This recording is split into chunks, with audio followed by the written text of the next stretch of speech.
இந்திய சினிமா உலக பொறுத்த வரைக்கும் தலை சிறந்த கதாசிரியர்களில் முதன்மையானவர், சக்கரவர்த்தியாக விளங்கக்கூடியவர் திரு கே. பாக்கியராஜ் அவர்கள். இவர் திரைக்கதை வசனமாகட்டும், நடிப்பாகட்டும், இசையாகட்டும், வசனமாகட்டும், இப்படி பன்முக திறமை கொண்டவராக விளங்கினார். பன்முக வித்தகர் அப்படின்னு சொல்லக்கூடிய அளவுக்கு இவர் டைரக்ஷன்லாம் சும்மா அளப்பரிய டைரக்ஷனா இருக்கும். ஒரு சாதாரண ஒரு குடும்ப சப்ஜெக்ட் எடுப்பாரு. ஒரு சராசரி ஒரு இளைஞன் அவன் படக்கூடிய காதல், சந்தோஷம், அவன் எதிர்கொள்ற பிரச்சனைங்க, இதையெல்லாம் நகைச்சுவையா சொல்லுவாரு. படமானது நகைச்சுவையா போயிட்டே இருக்கும். ஆனா கிளைமேக்ஸ்ல உண்மையாளுங்க திரு கே. பாக்கியராஜ் அவர்களுக்கு நிகர் அவர் தான். இவரு மாதிரி கிளைமேக்ஸை யாராலும் பண்ண முடியாது.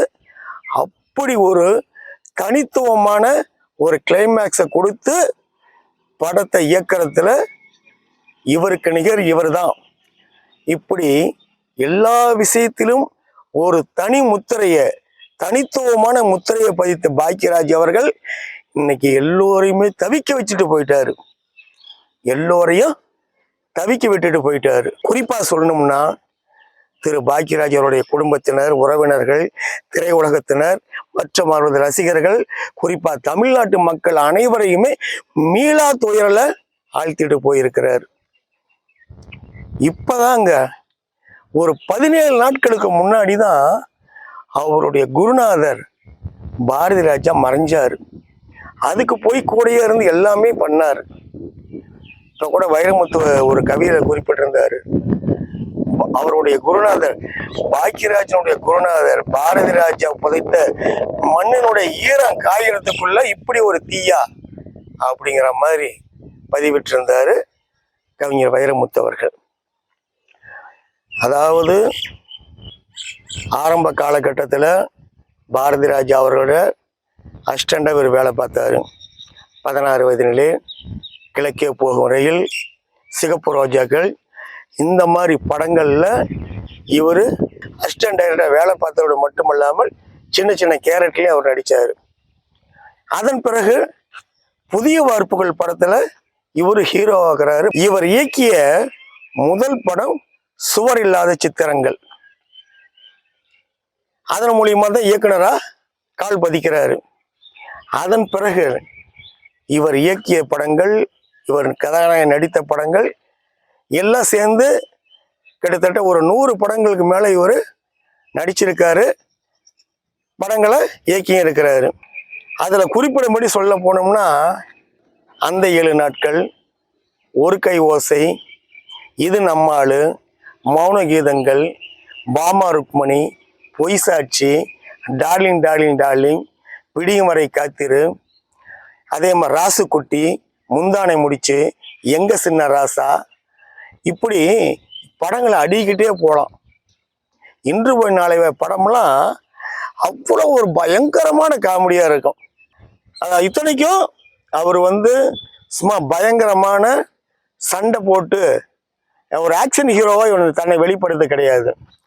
சூப்பர் ஸ்டார் ரஜினிகாந்தும் கமலஹாசனும் ஃபீல்டில் முன்னணியாக இருக்கும்போது இவருடைய படங்கள் அமோகமாக ஓடிக்கிட்டு இருக்கும். இவருக்குன்னு தனி ரசிகர்கள் கூட்டம் இருக்கும். குறிப்பாக பெண்களை கவரும் விதத்தில் இவர் படம் எடுக்கிறதுக்கு இவருக்கு நிகர் இவர் தான். பெண்கள் மனசை புரிஞ்சு வச்சிருக்காங்கன்னு சொல்லுவாங்க பார்த்தீங்களா, அந்த அளவுக்கு பெண்களை உயர்வாக சித்தரிக்கக்கூடிய அளவுக்கு படம் எடுப்பார்.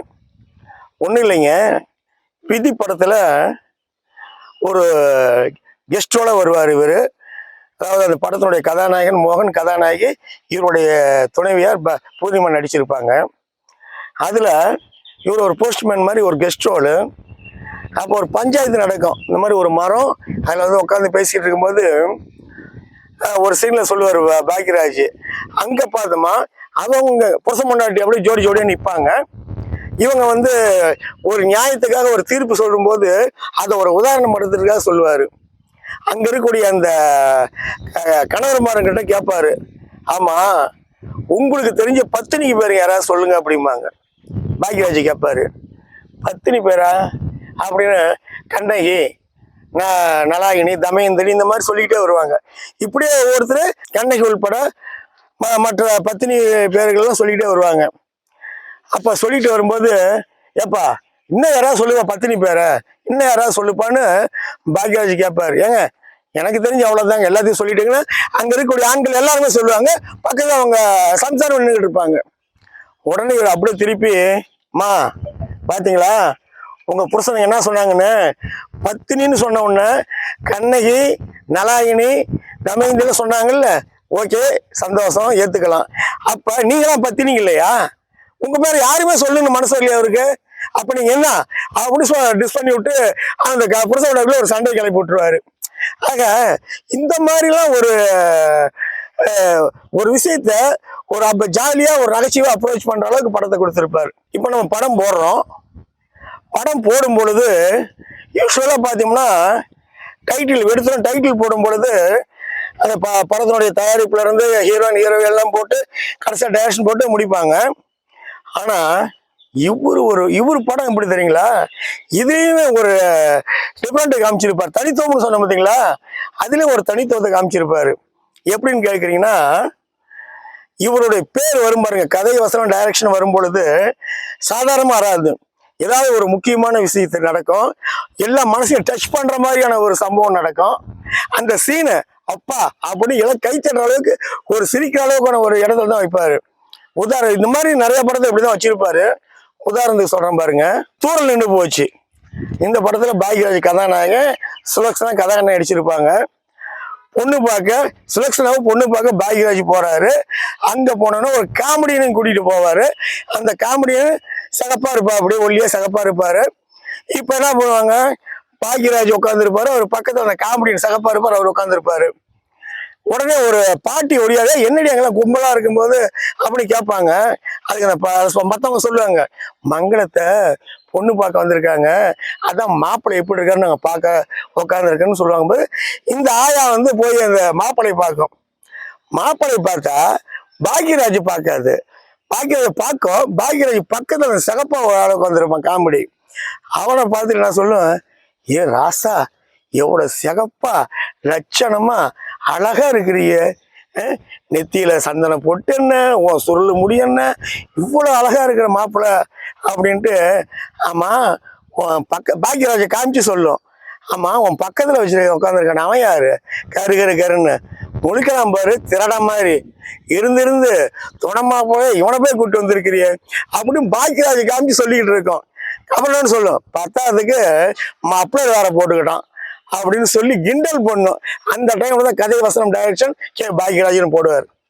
இப்படி தனித்துவமான ஒரு வித்தியாசம். அப்ப பார்க்க கைத்தட்டல் விசில் சத்தம் தியேட்டர் அப்படியே செல வாங்கும், அந்த அளவுக்கு இருக்கும். இப்படி எல்லாம் வந்து படத்தின் மூலியமா தன்னை தாழ்த்திய உயர்த்தக்கூடியவராக தான் இருந்தாரு பாக்யராஜ் அவர்கள்.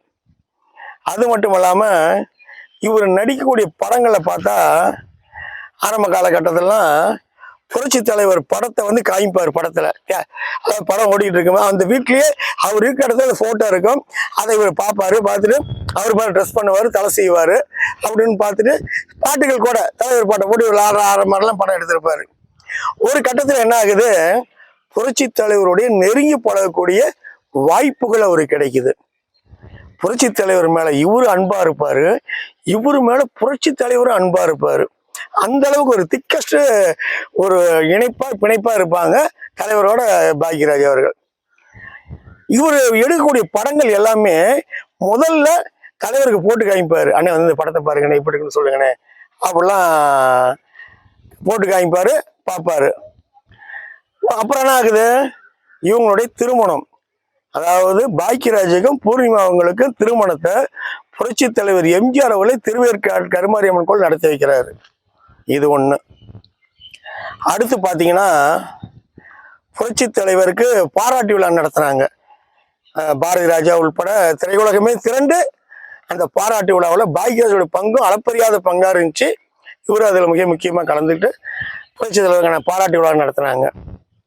இன்னொன்று பார்த்தீங்கன்னா 1984 புரட்சி தலைவர் உடல்நலம் குன்றி அமெரிக்காவோட ட்ரீட்மெண்ட் எடுத்துக்கிட்டு இருக்கிறாரு. அப்ப இங்க இருக்கிற எதிர்கட்சிக்காரங்களாம் தலைவர் புரட்சி தலைவர் இறந்துட்டாரு அப்படிங்கிற மாதிரி எல்லாம் விளம்பரப்படுத்திக்கிட்டு இருக்கும் பொழுது இவரு அமெரிக்கா போறாரு, புரட்சி தலைவரை பார்க்கறாரு, பேசுறாரு. பார்த்துட்டு அவரோட புகைப்படம் எடுத்துக்கிட்டு வந்து நேரா இவர் வர்றாரு. வந்த உடனே இவரு புரட்சி தலைவரை பார்த்தது, அவர்கிட்ட பேசினதை இது எல்லாமே ஒரு வீடியோ எடுத்து அது பட்டி தொட்டியங்க அந்த டிவி டெக்கு போட்டு கேட்பேன். அப்பலாம் டிவி டெக்கில் போட்டு எல்லா இடத்துலையும் போட்டு புரட்சி தலைவர் இன்னும் உயிரோட தான் இருக்கிறாரு அப்படிங்கிறத சொல்றதுக்கு ஒரு முக்கியமான ஆதாரமா இருந்தாரு பாக்யராஜ் அவர்கள். அதன் பிறகு பார்த்தீங்கன்னா புரட்சி தலைவர் நடித்த அண்ணா நீ என் தெய்வம் படம், அந்த படம் எடுத்து ஒரு சில காட்சிகள் மட்டும்தான் எடுத்திருக்கிறாங்க. மீதி படத்தை அது எடுக்க முடியல. அந்த படத்தை புரட்சி தலைவர் அனுமதியோட அவசர போலீஸ் 100 அப்படின்ற மாதிரி இவர் எடுக்கிறாரு. ஆனால் அப்போ புரட்சி தலைவர் இல்லை படம் ரிலீஸ் ஆகும் பொழுது. அப்போ பாருங்க இவருடைய மதி நுட்பம் பாருங்க. அந்த அவசர போலீஸ் 100 படத்துல படம் ஓடிக்கிட்டு இருக்கோம். அந்த புரட்சி தலைவர் என்ட்ரி ஆகிற சீன்ல என்ன தெரியுங்களா பண்ணுவாரு, அந்த டைட்டில் எப்படி தெரியுமா போடுவாங்க, தலைவர் புரட்சி தலைவரை காமிக்கும் போது அந்த டைட்டில் ஓடும். என்னன்னு தெரியுங்களா, இன்னும் கொஞ்சம் உறக்க கத்துங்கள், உறக்க கைத்தட்டுங்கள், விண்ணில் இருக்க நமது புரட்சி தலைவர் காதுகளுக்கு எட்டட்டும் அப்படின்னு போடுவாரு. எப்படி ஒரு சிந்திச்சிருக்காரு பாருங்க. இப்படி எல்லா வகையிலையும் ஒரு ஆற்றல் மிகுந்தவரா, ஒரு மதி நுட்பம் நிறைந்தவரா, ஒரு அறிவாற்றல் மிக்கவரா இது நிரம்பியவர் தான் திரு கே பாக்யராஜ் அவர்கள். உண்மையான இன்னைக்கு 1953 பிறந்தாரு. 27/6/2026 இன்னைக்கு மறைஞ்சாரு. அதுக்கு முன்னாடி தான் குஷ்பு அவங்களுடைய மகள் கல்யாணம், அவந்திகா கல்யாணத்துக்கு கோவா போயிட்டு வந்திருக்கிறாரு. கோவா போயிட்டு வந்தவர் எழுத்தாளர் சங்கத்தினுடைய அந்த நான் இதுக்கு நாமினேட் பண்ணுங்கிறதுக்காக விடிய அந்த அன்னைக்கு நைட்டு கூட ஸ்னேகன் கிட்ட பேசியிருக்காரு. ஸ்னேகன் கிட்ட பேசியிருக்கிறாரு. பேசிட்டு அந்த விடிய எழுதினாராம். எழுதிக்கிட்டு காலை கொஞ்சம் கூட ரெஸ்ட் எடுத்து தூங்கலை. உடனே விடிய காலம் 5 மணிக்கெல்லாம் வாக்கிங் போயிட்டு வந்தவர் திடீர்னு நெஞ்சு வலி அப்படின்னு சொல்லும்போது டக்குன்னு ஹார்ட் அட்டாக்ல இறந்துட்டார். இது என்னன்னு சொல்றது, இவரு கூட சொல்லி சீமான் கூட இது எப்படி சொல்லியிருந்தாரு. அதாவது இந்த செய்தி யூஸ்வலா யூடியூப்லாம் ஒரு செய்தி பொய்யா சொல்லுவாங்க, அந்த மாதிரி இந்த பாக்யராஜ் மறைஞ்சிட்டாரு அப்படிங்கிற செய்தி பொய்யா இருக்கக்கூடாதுன்னு அப்படி தன்னோட ஆதங்கத்தை வெளிப்படுத்தினாரு. 27/6/2026 அன்னைக்கு காலையில பாக்யராஜ் அவர்கள் மறைஞ்சிட்டாரு அப்படிங்கிற ஒரு செய்தி அவங்க குடும்பத்தாருக்கு மட்டுமல்லாமல், திரையுலகுக்கு மட்டுமல்லாமல், அவரது ரசிகர்களுக்கு மட்டுமல்லாமல் ஒட்டுமொத்த தமிழக மக்களுடைய இதயத்திலும் இடியா இறங்குனுச்சு அந்த செய்தி. உண்மையிலேயே இந்த நியூஸ் எல்லாம் நானே கேட்டுட்டு அப்படியே எனக்கு என்ன செய்யறது ஏது செய்யறதுன்னு புரியல. இந்த வீடியோ கூட நேத்தே வந்திருக்கிறது, இருந்தாலும் என்னால் அது பேச முடியல. அந்த அளவுக்கு என்னமோ துக்கம் தொண்டை அடைக்குங்கிற மாதிரி அப்படி எனக்கு அப்படி நெஞ்செல்லாம் ஒரு பதப்பதப்பு, ஒரு பேச்சினுடைய வார்த்தைகள் பேசுறதுக்கு வரல. அதனால இந்த வீடியோ நேத்தை கூட போட்டுக்கிறது போட முடியல. ஆக இப்படிப்பட்ட ஒரு மாபெரும் திரையுலக இயக்குனர்களையே ஒரு சக்கரவர்த்தியா, திரையுலகில் திரைக்கதை எழுத்தாளர்களையே ஒரு ஆளுமை மிக்கவராக திகழ்ந்த பாக்யராஜ் அவர்கள் இந்த 73 வயசுலேயே மாரடைப்பால இறந்துட்டாரு அப்படிங்கிற விஷயம் உண்மையிலுமே அதிர்ச்சிக்கு மேல் அதிர்ச்சி, பேர் அதிர்ச்சியா இருக்குது. இப்ப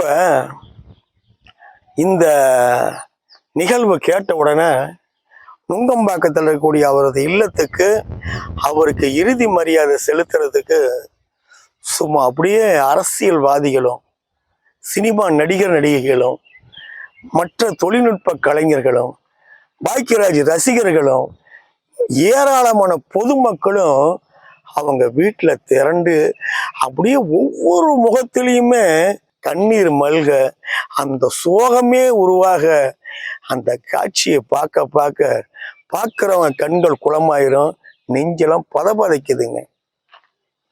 அவருடைய உடலுக்கு, திரு பாக்கியராஜருடைய உடலுக்கு இறுதி மரியாதை செலுத்துறதுக்காக, அஞ்சலி செலுத்துறதுக்காக தமிழ்நாடு முதலமைச்சர் திரு விஜய் அவர்கள் நேர்ல வந்து பாக்கியராஜ் உடலுக்கு மாலை அணி வச்சு மரியாதை செலுத்தினார். அதைத் தொடர்ந்து அனைத்து இந்திய அண்ணா திராவிட முன்னேற்ற கழகத்தின் பொதுச் செயலாளர் இபிஎஸ் அவர்கள் அவருக்கு பாக்கியராஜ் மறைவுக்கு இரங்கல் செய்தி தெரிவிச்சிருந்தார். அதன் பிறகு திரு ஸ்டாலின் அவர்கள் வந்து அவருடைய உடலுக்கு இறுதி மரியாதை செலுத்தினார். உதயநிதி அவர்கள் வந்தாங்க, திருமாவளவன் அவர்கள் வந்தாங்க, அதே போல தமிழிசை வந்தாங்க. இன்னும் சொல்ல போனா அரசியல் இருக்கக்கூடிய அத்தனை பேர் வந்திருந்தாங்க. அமைச்சர்களாக விளங்கக்கூடிய புஷி ஆனந்த், ராஜ்மோகன் இவங்களாம் கூட வந்திருந்தாங்க. இப்படி எண்ணற்ற அரசியல்வாதிங்க எல்லாம் வந்திருந்தாங்க.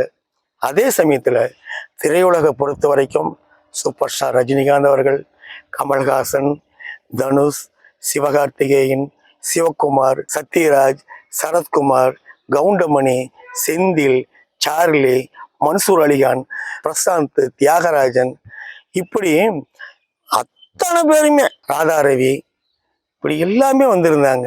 இதில் பார்த்தீங்கன்னா பார்த்திபன் வந்து, அதாவது ஒரு குருவுக்கு சிஷ்யன் இப்படிதான் இருக்கணுமாங்கிறது இப்ப பாரதி ராஜா அவர்களுக்கு பாக்கியராஜ் அவருடைய விசுவாசத்தை காமிச்ச மாதிரி தன்னுடைய குருநாதர் பாக்கியராஜ் இறந்துட்டாருன்ட்டு இவரால் கண்ணீர் அடக்க முடியலைங்க.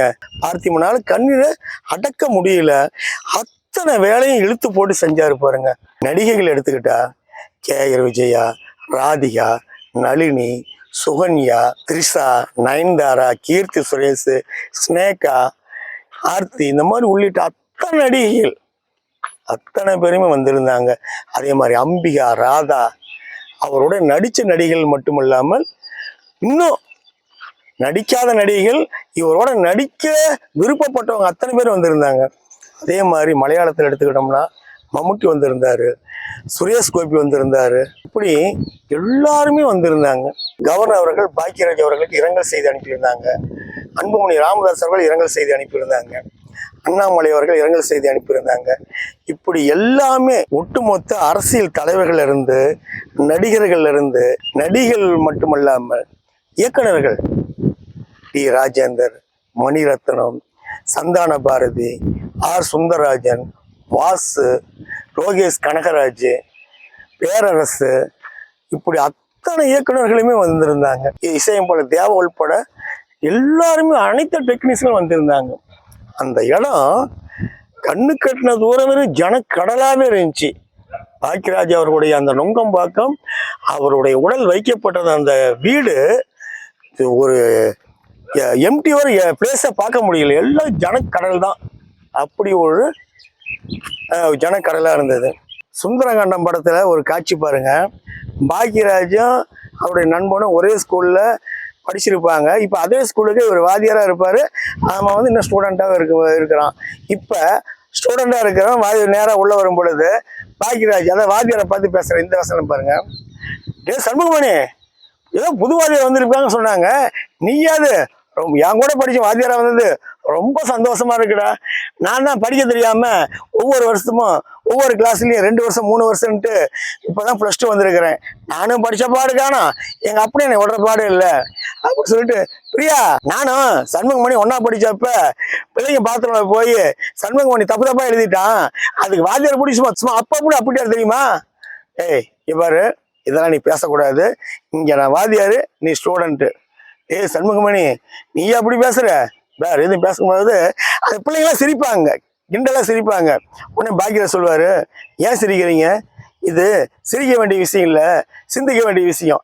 நானும் இவனும் ஒன்றா படித்தோம், இன்னைக்கு இதே ஸ்கூலுக்கு நான் வாத்தியாராக வந்திருக்கேன், இன்னும் ஸ்டூடெண்ட்டாக இருக்கிறேன், ஆக இது சிந்திக்கணும் அப்படின்னு சொல்லுவார்.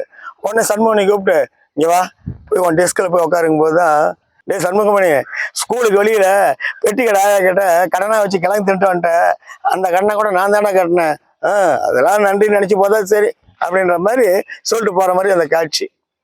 ஆக இப்படிலாம் நம்மளை சிரிக்க வச்ச பாக்யராஜ் இன்னைக்கு நம்ம அழ வச்சுட்டு போயிருக்கிறாரு, அழ வச்சுட்டு போயிருக்கிறாரு.